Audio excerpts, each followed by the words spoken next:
Welcome. In this video, I'll show you how to change email on Eventbrite.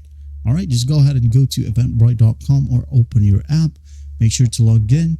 Now, once logged in, just click on your profile or hover your mouse into your profile. Then go ahead over to account settings. Click on it and wait for the website to load. Now, once it loads, you're going to want to hover your mouse into the left pane right here and just click on change email. Click on it.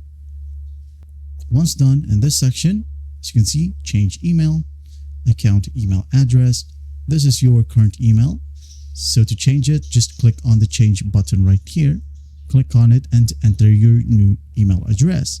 Say, for example, this one, gmail.com. And I'm going to put in my password.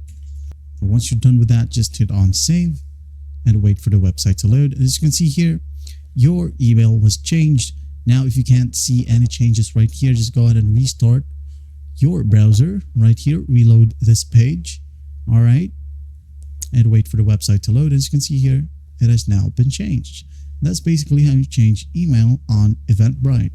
Well, I hope this video helps, and I'll see you in the next one.